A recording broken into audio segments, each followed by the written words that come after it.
All right, welcome back in. Our fourth and final installment between you and I, anyway, of our signing day live coverage here on Penn Live. That's Bob Flounders once again, Dustin Hawkins-Smith. We are going to recap Penn State's 2018 class. By our count, 20 out of 21 commitments have signed today. We'll talk about that a little bit more in detail, then we'll review them. I wanted to remind you first and foremost what else we have coming. And in about 25 minutes, we'll be going to Nazareth. Jahan Dotson, a four-star wide receiver. Penn State leads for him, it would appear. Aaron Carr will be there, and we'll be broadcasting that live as well on the Penn State football YouTube, PennLive.com, the Penn State football on Penn Live, Facebook, all over the place. Aaron will join us in a little bit to preview that decision as well. We'll also hear from Jesse Lucada, who signed around 10 a.m. in Erie. Ricky Slade will be signing. He signed already. He'll be doing his ceremony around 1 p.m. So we'll be broadcasting live from there as well. Zach Kuntz, the tight end, 2:30 p.m. at Camp Hill. Juice Scruggs in Erie around 3:30 p.m. And then last but not least, Justin Shorter, the five-star wide receiver, will be on Thursday at 2 p.m. These guys, their signatures are all in. They're going to be doing their ceremonies, and we will be there in all kinds of ways. The big news, of course, to start the day, though, is the Micah Parsons commitment. He picked Penn State over a host of other schools. He did it through Penn Live at the Whitaker Center in Harrisburg. I want to kick to that announcement that he made, the video that we produced, so you can take a look at it now. I had offers from all over the country, but now it's time to make my final decision. I first fell in love with the game when I took the field at Sunshine Park.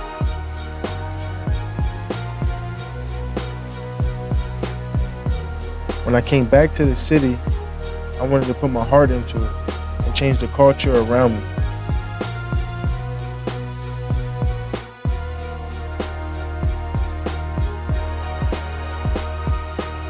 During my journey, I took many different paths and made many mistakes.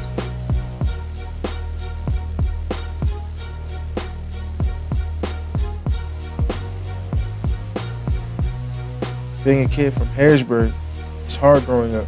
There's so much negativity around you.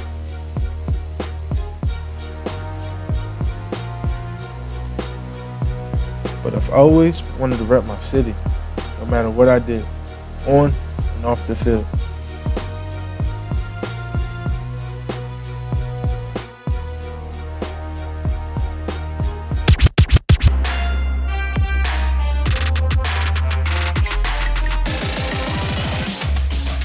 Boomer Sooner, baby. But it's not just about me. This is for my family, my city, and all power through God. In the end, there is no place like home.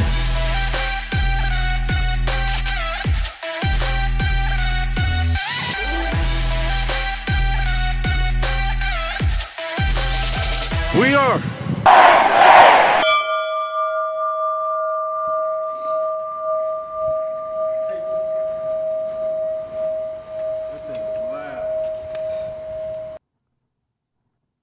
All right, so that was Micah Parsons. The big news of the day, commitment number 21 in Penn State's class. He has signed an official. Penn State announced him just a little while ago. After that ceremony, when the dust settled, our guy Brian Linder caught up with two of Micah's teammates, Shaquan Anderson-Butts, who's also a Penn State commit, and Andre White, a linebacker in the 2019 class that Penn State recently offered. They shared their thoughts on what Micah's commitment means to Penn State and what they plan to do once they get there. All right, so what do you guys think? Micah Parsons in college, what's the man going to do? Make big plays. Perform. 3 and done. 3 and done. 3 and out. You're coming for it. Anything to say to Penn State fans from you guys? We're coming back. We're gonna win. We're gonna win natties, Big Ten championships. It's all coming. You said Harrisburg to Penn State. And Andre White, Nadir White, he says he's going to visit you guys soon. Check you I'll out. be up there. All right, we mentioned Jahan Dotson, 4-star wide receiver from Nazareth. He will be announcing shortly around 12:30 p.m. We will cut in with whatever the verdict is there. The expectation is that Penn State will be his school. Aaron Carr, our reporter, is going to be there. He did a little preview of what he expects to happen there in Nazareth, so we'll kick it over to Aaron. Hey guys, it's Aaron Carr from Penn Live. We're here at Nazareth Area High School, actually the district office here on the spacious campus of Nazareth Area High School. And James Franklin had pulled off a signing day stunner earlier today, getting 5-star defensive end Micah Parsons from Harrisburg to sign.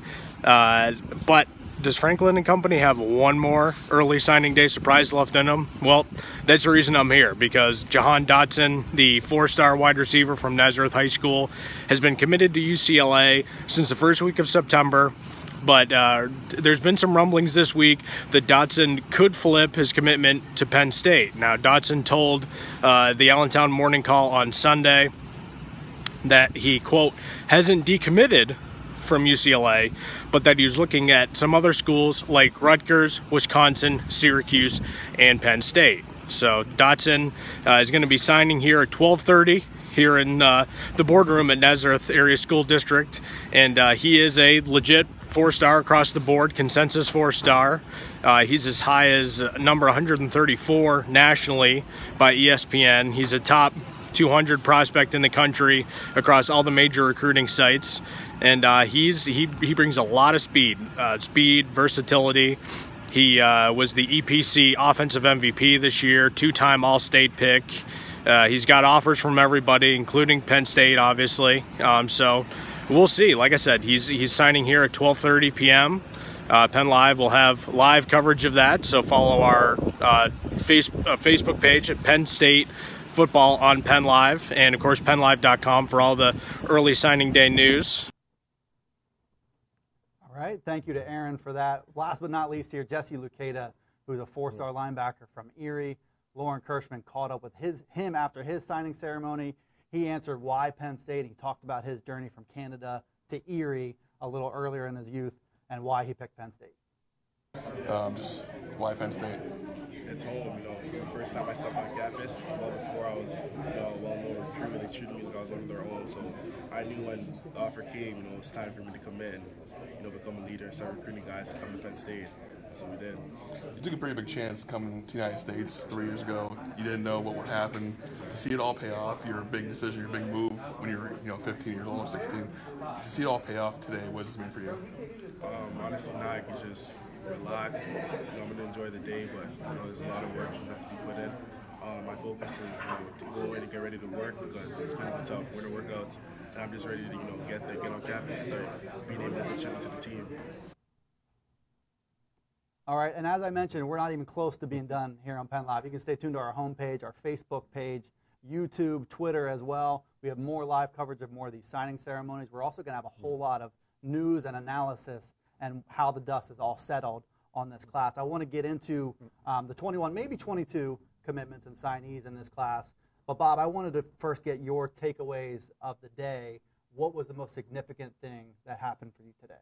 Well, it was Micah Parsons coming to Penn State. There's just following on Twitter, Justin King, who was a really good player at Penn State, a key recruit at Penn State when they were down and they were trying to get back. He and Derek Williams came in and helped stabilize the program when it looked like things might be horrible. He just tweeted out something about 13 minutes ago regarding Micah Parsons, best high school football player I've seen since LeVar Arrington. That's a pretty good comp, and it says a lot about Micah's athletic ability and what he has a chance to do at Penn State very quickly, since he's going to enroll early. I'm sure we'll double back to Micah Parsons. All roads are kind of leading there today. I wanted to just share, as of around 11:30 a.m. today, where Penn State's class ranks nationally. They're a consensus top 5. And as we mentioned, they're probably not done yet. They've got 21 spots filled. We're expecting 25 probably total in this class. And remember, there's another signing day on February 7th. So right now, number 5 on 24/7 Sports. They're behind Ohio State. They're behind Georgia, Texas, and Miami. On there, they're number 4 on Rivals, and they're number 4 on ESPN as well. Again, these are around 11:30 a.m. Eastern Time. We're not expecting many changes the rest of today, but there is another 2 months to go here before everything's official. Let me run through just in alphabetical order Penn State's commitments. There's 21 so far. In about 15 minutes, we'll learn if there's a number 22, and Jahan Dotson will break in with that. That's Bob's responsibility here.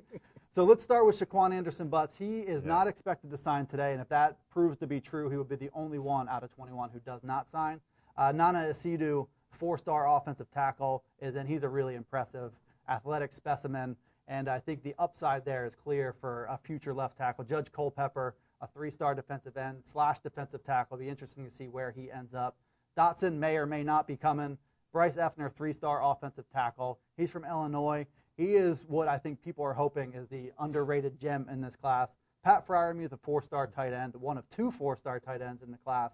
He's an impressive physical kid as well. Daniel George, 4-star wide receiver. Really great athletic testing numbers all around, speed, power, vertical jump, all that. So he's an interesting prospect there. Trent Gordon, cornerback, safety. He's able to play. He's physical enough to play both positions. He's a 3-star. Aeneas Hawkins, 3-star, 4-star defensive tackle, depending on where you look. Some athletic bloodlines in his family. Isaiah Humphries, a 3-star safety. He's about 5'11", 195 pounds. He's enrolling early. He's one of 4 who plan to enroll early as of right now, which will help him a lot at a position of need. Bob will chime in on that in a little bit. Charlie Katcher from right around here in Cumberland Valley, 3-star outside linebacker. He's a versatile athlete, too. You've seen him make an impact on offense, defense, and special teams for CV.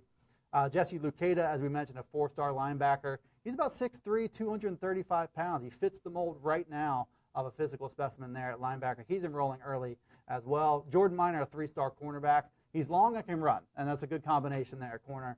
P.J. Mustapher, a 4-star defensive tackle. 6'4", 290, physically mature already. We mentioned Micah Parsons at 6'3", 235. Could be a linebacker, could be a defensive end, could be used in all kinds of ways at Penn State. Jake Pinniger, the 3-star kicker from Iowa. He's a man on the spot right now because they don't have a kicker, really, it looks like, on the roster. A lot of people are looking to him to maybe start as a freshman. Juice Scruggs, a 4-star offensive lineman, an interior guy. They list him as a center. He could be Connor McGovern's successor there in a couple years. Justin Shorter, 5-star wide receiver. One of the most explosive athletes in the country, the number 1 wide receiver in the country, according to 24/7 Sports. And then Ricky Slade, a 5-star running back, the number 1 all-purpose back in the country. All-purpose is a good way to describe him.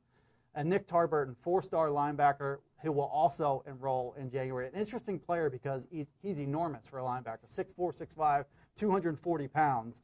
And of the 4 early enrollees, you've got 3 linebackers and a safety who you could probably circle those 2 positions at the biggest need areas that Penn State has. Yeah, absolutely, and all of them, I think, have a chance to help in one way or another right away. Luketa is a really, really talented linebacker. Penn State's going to have to decide where they want to use Micah early, since he obviously has the talent to play. He could probably play 4 or 5 different positions, offense and defense, Dustin, at a very high level. But I would expect, considering what they're losing at linebacker with Jason Cabinda moving on, Brandon Smith moving on. Some serious questions about Manny Bowen's future at Penn State. He remains suspended, won't play in the Fiesta Bowl. I mean, linebacker is a top position of need, and I would imagine Micah would fit in pretty nicely outside or even inside. And safety is also an issue because Marcus Allen, the big hitter's moving on. Troy Apke's moving on. They don't have a lot really behind them as far as guys that are really ready to step in. They have some conversions. Nick Scott is one. Garrett Taylor, is another. And Aaron Monroe is a player they like, but he still hasn't really kind of evolved into an every down player. So safety is definitely a need.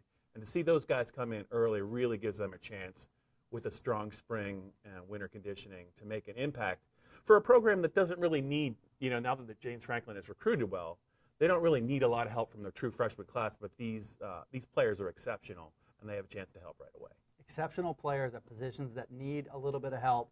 And what I think is interesting is there's a 6-month head start when you enroll in January before the summer practice session begins.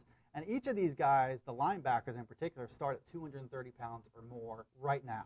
So to get in the strength and conditioning program, to get those practice reps under their belt, I have to imagine a minimum of one of these 3 guys. We can be pretty sure that Micah is going to see the field early, but probably Luketa or Tarburton are candidates to get on the field early too.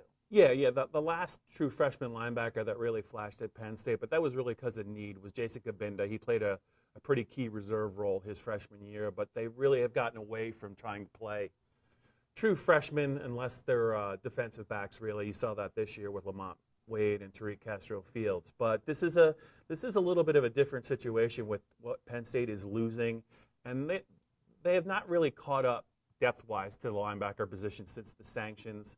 And to bring 3 players of this quality in to take part in the off-season conditioning and in spring drills, I really think you're right. I think 1, 2, maybe all 3 could show up either at the linebacker depth position or on special teams. Who else in this class, while we're on the topic of instant impact, who else do you look at and say that maybe they can get on the field sooner than later?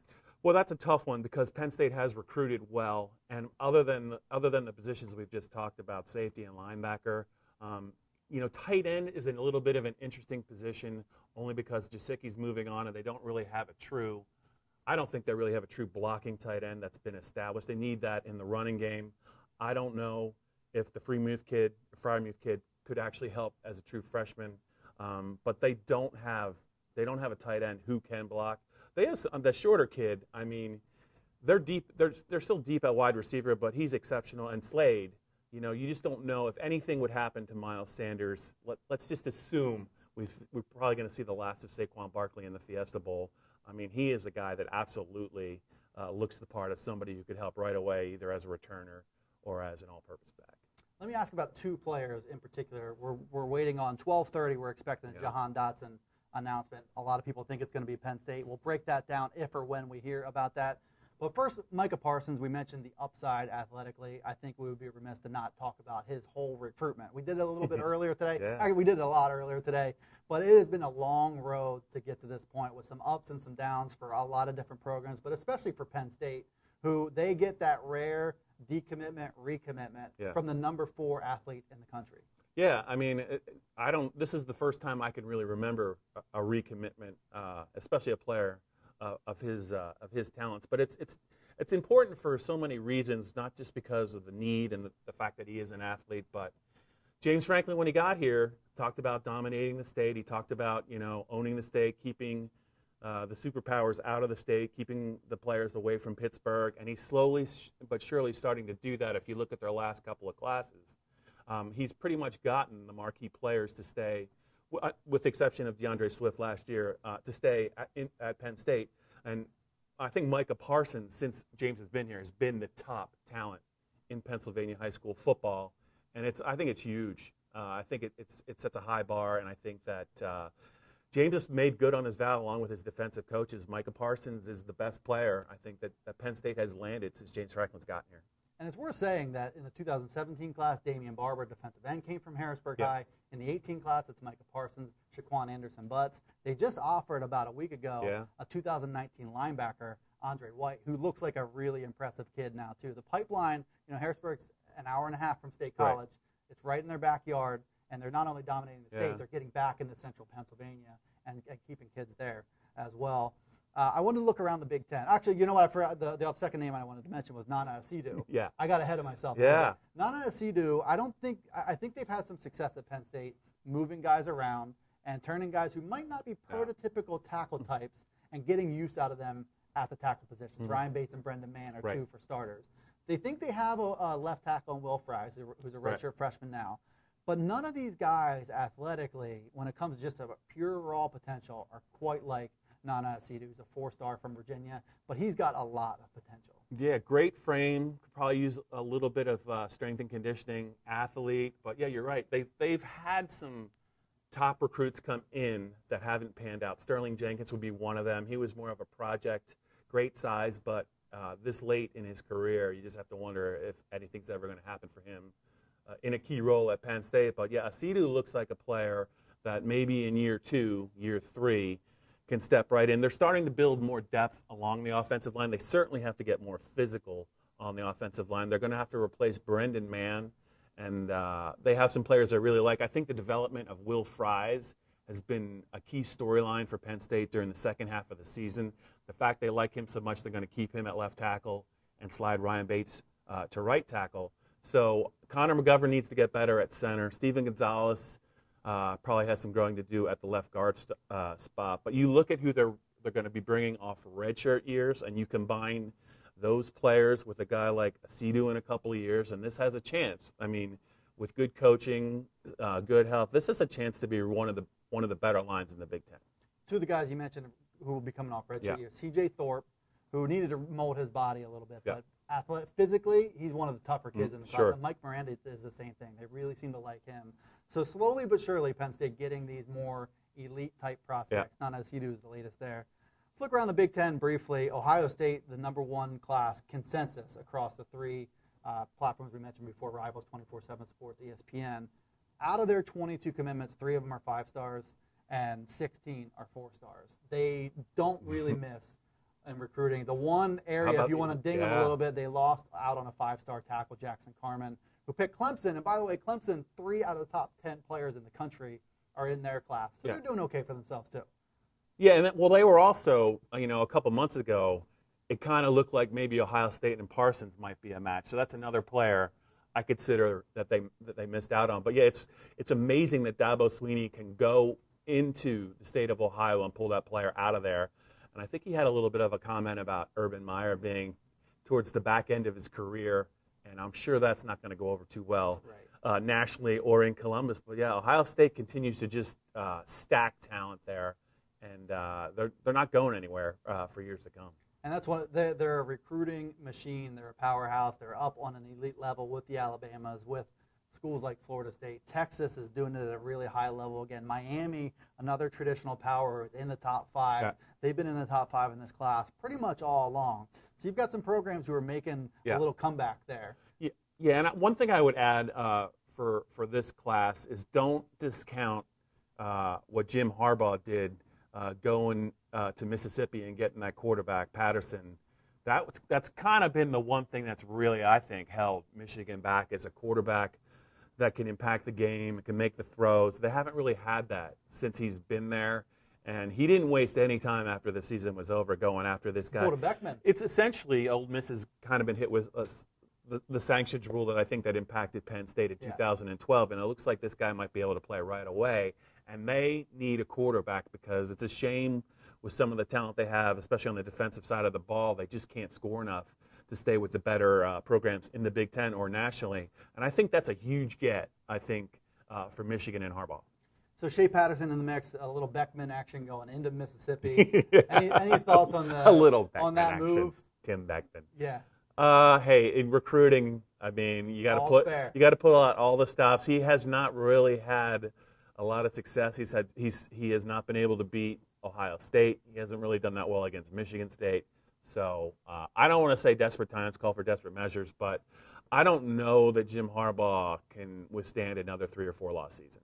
I think he needs all the competition he can get. Brandon Peters, who made a couple starts for them late, he'll be a redshirt sophomore next year. Dylan McCaffrey, Christian McCaffrey's brother, will be a redshirt freshman, I believe, next year. But you need all the competition you can get. Maybe a little stopgap there with Shea Patterson. I want to look through. We're a couple minutes away, we believe, from Jahan Dotson making his announcement. The Nazareth 4-star wide receiver. A lot of people think Penn State's going to be the pick. We're going to hang around until we get word on that and break down what that means for Penn State if they do or don't get him. I want to just go through some of the national rankings with the Big Ten because the depth of this league kind of depends on how well some of these other programs are going to recruit. Right. And the jury's still out a little bit, but you have most of the programs in the Big Ten in the top 50, which is a little bit of a boost. Michigan's at number 12 right now. These are by 24/7 Sports. Maryland at number 18. They've got 24 commitments. This will be back-to-back classes that are deep and pretty good for Maryland. It's going to be time for them to get healthy and start to do something with the talent that they're accumulating there. Joe Moorhead and Mississippi State, by the way, at number 21. He got there late. He's starting to try to make up some ground. Our old buddy Bob Stoops in play down there. Yeah, an unstoppable force down there. Michigan State at number 24. They did some nice things late here before the first National Signing Day. Minnesota at number 27, new coach. A little bit of optimism there. We've seen with James Franklin. The arrival of a new coach, you get that new coach smell, and it helps. And P.J. Fleck, I think, is the real deal, so we'll see. Wisconsin, number 35, that's pretty much where they always are, Bob. They don't need to be more. There's not a lot of programs out there who make a better connection between the type of prospect they want and what they want out of them. And they always have that going for them, even if the recruiting rankings don't say that they do. Iowa at number 37. Again, that's not a big surprise. Rutgers at number 39. A pretty good job. I think there's a little glimmers of hope there in Piscataway. That better days are on Nowhere the to go horizon. but up. Nowhere to go but up. The offense in the 2016 season was not a college-level offense. They started to make strides in that direction. Nebraska's at number 42, which when you see the transition and the mess that happened, that Scott Frost, who's pulling some double duty at Central Florida and Nebraska, him and his staff, all of them, they're having to kind of keep things together with duct tape until they can fully focus on that. Yeah, just real quick, I think that's the program to watch just because of the way he wants to run his offense. He's got ties to Florida if he wants to recruit there. He's going to be able to do well in the Midwest, hopefully in Chicago. But when you think about the Big Ten not being in the not being the Big Ten champion, not being in the National College Playoff the last 2 years, if Nebraska can't get its act together in the West and give them some options other than Wisconsin, I think Commissioner Delaney might be thinking about doing a little he's going to have to do something because it's a stacked Big Ten East, and the Big Ten West needs to get better. Nebraska is a program to watch because there has to be more to life than just Wisconsin in the Big Ten West. There's a temporary nature of power when you talk about college football, when you talk about anything really, but of power in college football. But I don't think this is temporary. I think this is pretty fundamental, what we're dealing with, the East versus West in the Big Ten. And Nebraska, we talked about this on the Penn State Blitz a couple weeks ago. Tune in if you haven't watched it yet. Nebraska's a key player there. Yeah. Quickly, Indiana's at number 45, Purdue at number 46, Northwestern at number 50. These are three of the programs, really four of the programs here at the end that you circle that needs to do better than this. If the Big Ten wants the depth to challenge the SECs, the ACCs, the Big 12s every single year. So we'll see how that goes. We're waiting on Jahan Dotson, the four-star wide receiver from Nazareth, and maybe we can do a little foreshadowing there with the wide receiver depth chart. We mentioned it a little bit with Justin Shorter. I find it interesting the slot position being up for grabs. Deshaun Hamilton has moved on. They got some kids who fit the mold there. They have another one in Brandon Pope. Mac Hippenhammer, KJ Hamler in the 17 class. Sure. I don't know if they'll be ready or not. They were small, but they have a lot of options. And one of the things I felt like, we mentioned the slot because that's where Jahan Dotson figures to go. He's about 5'11", 170 pounds right now. You lose your all-time receptions leader in Deshaun Hamilton.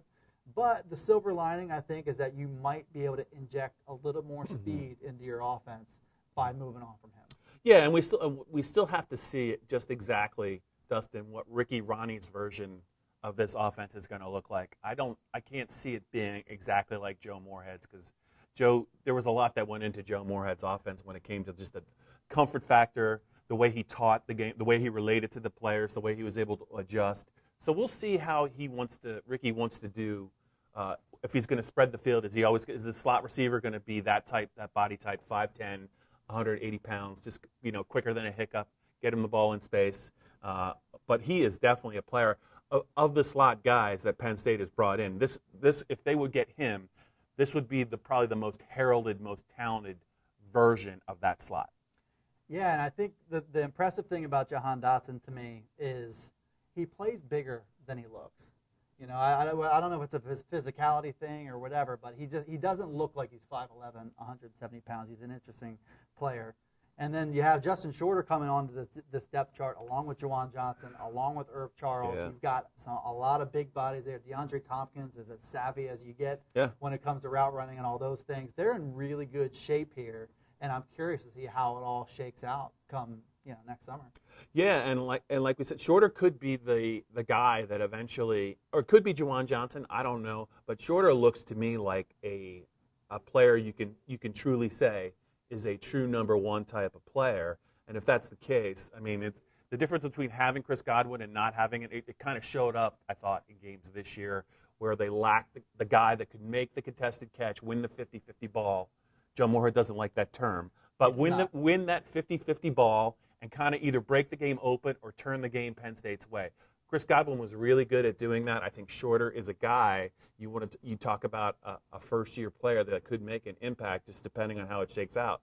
I don't know that you need to be around for spring practice as a wide receiver to make an impact if you have a strong August. Chris Godwin played as a true freshman. Right. And he started to make an impact in the final couple of games. So to me, Shorter is a guy that is really, I think the Penn State fan base is and they should be very excited about him. And the news is in now. Jahan Dotson, it is official, has announced for Penn State. A little background on him, a 4-star wide receiver, started in Nazareth. I think he went to the Petty School in New Jersey and came back to Nazareth for his senior year. Committed to UCLA in September. They went through a coaching transition to Chip Kelly. It looked like, whatever the situation, sometimes what happens with new coaches, a good, impressive kid. Yeah. Maybe didn't fit with what Chip Kelly wanted. Maybe didn't like him as much as Jim Mora Jr. did.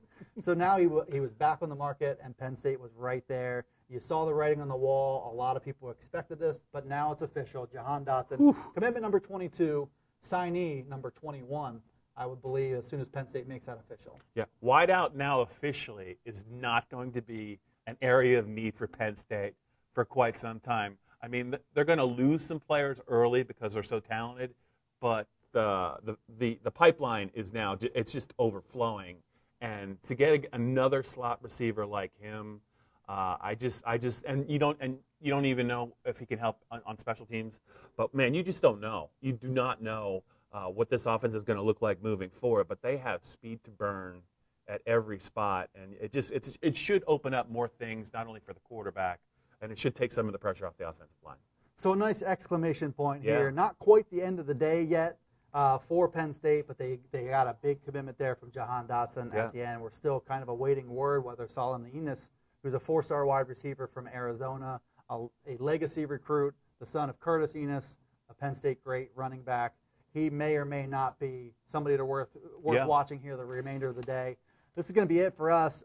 We're not close to being done here on Penn Live. We've got a lot of news and analysis. Bob will do some writing. You don't have to just look at his face. We're going to have live coverage from all those signing ceremonies, so stay tuned on Facebook, YouTube, thepenlive.com, Twitter, our homepage as well. We're going to be everywhere.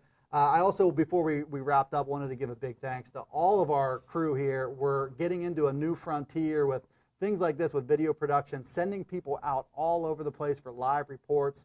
This was the fruit of a lot of labor from a lot of people. Greg Pickle, who's the most tireless man on the planet, There's more than one Greg Pickle, I'm convinced now. So he was at Harrisburg for Micah Parsons, at Cumberland Valley for Charlie Katcher, and then going to State College for Penn State's signing day wrap-up event up there. Brian Linder helped us with the whole Micah Parsons thing from step 1 through completion, was at Harrisburg as well today. Lauren Kirschman, 2 stops in Erie for Jesse Lucchetta and Juice Scruggs. A long day for her. Aaron Carr in Nazareth. If you're not watching the live stream from him, you can do that now. He'll also have a report from there. Aaron Kazinitz, another one of our reporters, will be in New Jersey for Justin Shorter on Thursday. Remember, he's official. He'll be having his ceremony on Thursday. Eric Epler, thankless job a little bit. We haven't talked about him much, but he's covering some of the local kids that aren't going to Penn State. Believe it or not, there are a few going to some colleges that aren't Penn State.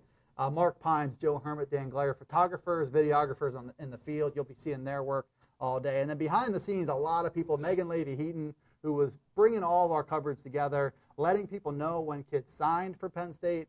Janet Pickle. Chris Hopkins did a lot of the artwork, some of the stuff you're seeing behind me right now. Chris Mountainer, who's running our camera. I didn't want to thank him. I'm doing it anyway.